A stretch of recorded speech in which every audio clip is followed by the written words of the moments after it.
Oi, eu sou a Gabi Ameto e hoje eu vim contar aqui a minha experiência de leitura com o livro Querido Imperador, da Carol Coutinho, disponível grátis pelo Kindle Unlimited.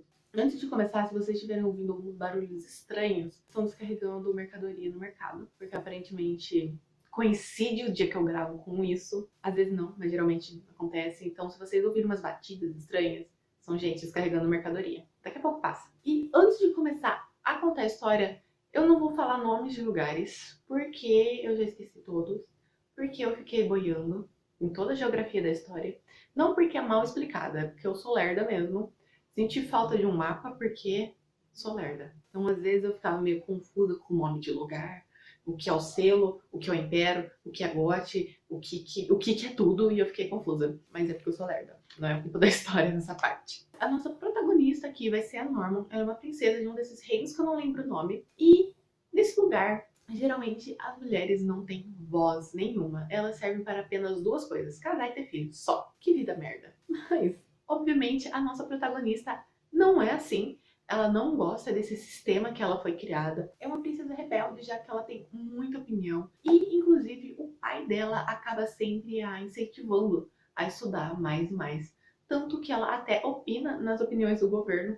Ela já montou várias coisas pro reino dela, onde todo mundo ama, embora ninguém saiba que foi uma mulher que fez. Uma das coisas mais importantes da Norman é que ela não quer se casar de jeito nenhum. Ela não quer se submeter a um homem. Então ela faz de tudo para não ter um pedido de casamento de algum príncipe ou algum outro pretendente. Isso faz com que ela ganhe o apelido de Princesa Fujona, pro desespero completo da mãe dela. A vida dela tá correndo normal até que o imperador de um dos reinos mais poderosos daquele lugar vai visitar o reino dela. E eles planejam todo um baile para recebê-lo. E ela tá lá, toda entediada, apresentar o príncipe pra ela. E ela vai lá e afineta o cara. E ele faz o quê? Alfineta de volta pra surpresa dela, porque geralmente nenhum príncipe fazia isso. Eles simplesmente saíam correndo. E ele não. Não demorou muito para que esse imperador peça ao rei para conhecer as filhas dele, já que eu não falei antes, mas ele tem 3 filhas solteiras, incluindo a Norma. E ele queria conhecer todas elas, e uma delas poderia ou não ser a grande imperatriz do reino dele. E ele conta isso pra Norma e ela fala: não, me tira dessa, pelo amor de Deus. Ele fala: não, a gente vai fazer igual a gente sempre faz. Tá com as gêmeas no seu lugar e tu fica de boa. E as gêmeas queriam se casar, então não era tão horrível pra elas. Elas estavam assim, mirando no imperador, porque ele era o mais poderoso, e quem não quer. Mas o imperador, ele não parecia muito feliz, assim, em ter somente 2 garotas à sua disposição, porque ele ficava correndo atrás da Norman, achava os esconderijos dela, ficava trocando bilhetinho com ela, para o desespero dela, que ele parecia aparecer em todos os lugares. Com toda essa insistência, eles acabaram formando uma amizade, não o suficiente para Norman jogar tudo pronto e casar com ele. Obviamente não. Mas surgiu uma oportunidade que a Norma nunca conseguiu sequer imaginar que ela poderia fazer isso. E é uma oportunidade que ela não vai conseguir dizer não, mesmo que isso signifique aceitar um casamento. E é aqui que eu vou parar de contar pra vocês. Vão ter o quê? Que ler o livro pra descobrir. É uma história bem curtinha. Tem 160 páginas. Achei que até é curta demais. Vamos falar um pouquinho da Norma. Ela é o tipo de protagonista preferida minha. É uma rebelde, é uma revolucionária que quer mudar tudo. Essa é a personagem, sim. Amo esse tipo de personagem. Adoro. E uma das coisas que eu mais gosto nesse livro é que a Norma, ela tá muito, muito, muito longe de ser perfeita. Ela é teimosa, ela é extremamente ambiciosa e muitas vezes é hipócrita. E assim, é um conjunto de defeitos assim que eu nunca consegui ver em um personagem. Tanto que esses defeitos se afloram ainda mais no segundo livro, que eu não vou citar tanto aqui, mas eu já li, mas às vezes eu vou comentar. No segundo livro, ela fica ainda mais consciente dos seus erros, dos seus defeitos.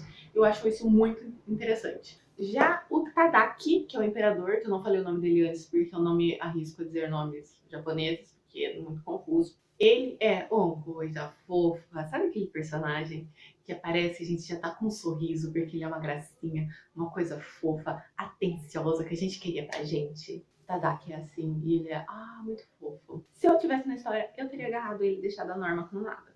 Só dizendo, porque ele é muito fofinho e rico. Nesse livro, a gente não descobre tanto sobre a personalidade dele, sobre seus lados sombrios. A gente conhece um pouco do seu passado, mais relacionado ao passado dos pais dele, mas grande parte da personalidade dele nesse primeiro livro ainda está muito misteriosa, a autora não foi muito a fundo, o que para mim não é um problema, longe disso, já que são 3 livros, então ela não precisa dar todas as respostas. A maioria vem no segundo livro, mas falei que eu não ia falar muito do segundo livro. O Tadaki, assim, eu acho que ele quase alcançou a Norma, só que como a Norma fala muita besteira, fala muita coisa que não deve, ela ainda é minha preferida. A narrativa é em primeira pessoa, contada toda pela Norma, tanto no primeiro quanto no segundo livro. Narrativamente falando, eu não senti falta da versão do Tadaki, assim, narrativamente falando, mas o coração de leitora sentiu, queria ter visto a opinião dele em alguma coisa, nem que seja um pouquinho. Tenho esperança que no terceiro livro apareça, principalmente porque da forma que acabou o segundo livro, cabe um ponto de vista do Tadaki. Tô esperando, tenho esperanças. E eu achei uma escrita tão fluida, tão fácil de ler. É uma história que você não sente vontade de parar. Tanto que eu li essa história em um dia. No dia seguinte, eu li o segundo livro.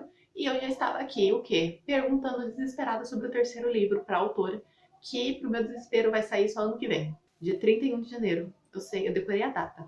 E eu acho que uma das coisas que mais encanta no livro é a interação entre a Norman e o Tadaki.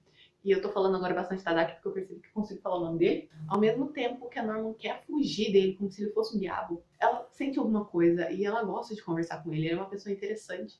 E ele fica fascinado por ela porque geralmente as garotas não têm opinião de tudo, elas são criadas para casar.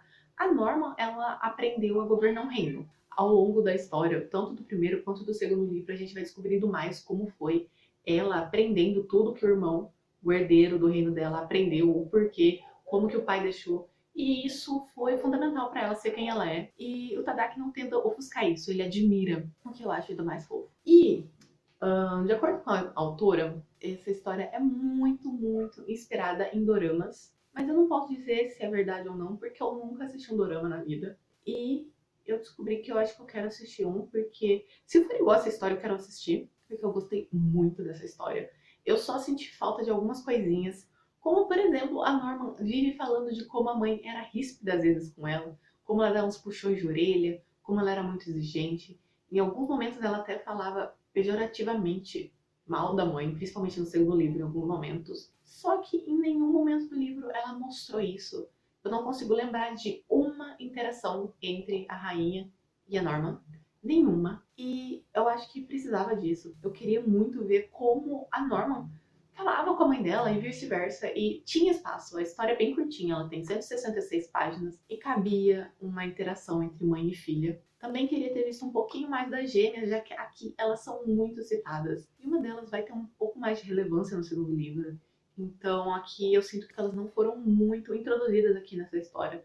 Elas são simplesmente citadas. Queria ter visto mais alguma interação da Norman com elas. Principalmente porque a Norman faz várias revelações sobre si mesma no segundo livro, sobre seus defeitos, e as gêmeas estão envolvidas nisso, então ficaria mais impactante se a gente tivesse visto um pouquinho mais delas com a Norman no primeiro livro. Eu achei um pouco estranha nesse livro que, como todo livro que tem esse mundo meio machista que eu adoro, não um mundo machista, mas os personagens tentando mudar eles, é que eles dão esse valor exacerbado sobre a virgindade da garota. Estou falando baixo porque meu pai tá aqui, né? Aqui nessa história tem várias coisas que eles contam o que acontece quando uma mulher é deflorada. E, mesmo que tenha todo esse cuidado em relação à mulher, os pretendentes que ainda não são pretendentes, eles podem ficar perto dela sozinhos. Eu achei isso muito estranho, porque geralmente tem uma companhia para garantir que nada ocorra errado. E não, eles vivem se encontrando sozinhos, e eu achei essa parte um pouco estranha. Pra Norma, eu não achei tanto, porque eles acabam sempre se encontrando de forma inusitada. Então, por exemplo, ela tá enfiada no jardim, escondida ali, ele acha ela.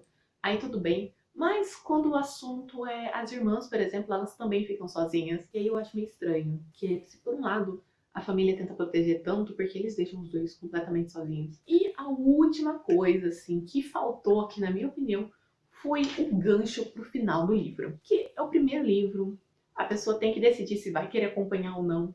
E eu achei o final bem fraquinho. Se a autora tivesse acabado algumas páginas antes, teria dado um gancho bom, mas ela quis resolver o problema antes de parar. Quando eu finalizei o livro, eu tava sentindo que eu tinha terminado apenas um capítulo qualquer da história, não um final de um livro. Eu queria continuar lendo a história não porque o livro terminou de uma forma que eu precisava saber o motivo.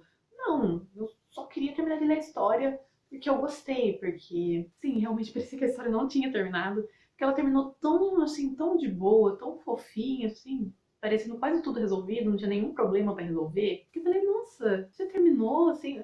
Eu realmente achei que a história tinha terminado. E o segundo livro seria sobre o irmão dela. Terminou de uma forma parecendo tão fechada. Eu falei, ué, nossa, terminou já assim? Mas não, a história é sobre ela, os 3 livros. E eu senti muita falta de um gancho. Quando você compara com o segundo livro, o jeito que ele termina, você percebe a diferença. Porque o primeiro livro, eu falei, ah, fofinho, legal. Vou ler o segundo. Agora, o segundo livro terminou comigo, assim, sedenta pelo terceiro, querendo já o quê? Apressar o lançamento da autora. Que eu vou ter que esperar, não sei fazer conta, meio ano ainda. Tenho dó das pessoas que estão esperando mais. Coitado, porque terminou de um jeito que isso sim é pra terminar um livro, não daquele jeito. Aquele jeito ficou muito fraco. Não influenciou na minha leitura, porque eu comecei a ler o outro logo em seguida. Mas eu acho que se eu tivesse lido o primeiro livro e teria que esperar o resto, talvez eu não lesse. Porque eu não fiquei tão sedenta pelo resto da história.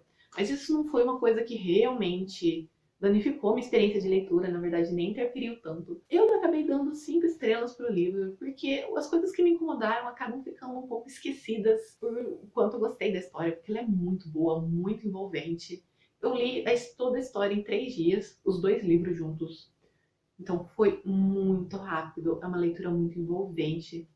E eu sou o quê? Sedenta pelo terceiro, que vai sair dia 31. Eu não aceitei essa data, ainda queria que fosse antes. E essa foi minha resenha, um pouco às vezes confusa, eu senti. Tomara que não. Se você já conhece a história, deixa aqui nos comentários, que eu vou adorar saber a opinião de vocês. Se você gostou do vídeo, deixa o gostei. Se inscreve no canal para ter mais resenhas como essa. Compartilhe esse vídeo com um amigo que gosta de dorama, que gosta de histórias como essa. Talvez eles gostem de conhecer essa história. E assim como eu, se divirta com a leitura. E vai me seguir nas minhas redes sociais, todas elas estão aqui na descrição. Até o próximo vídeo. Tchau!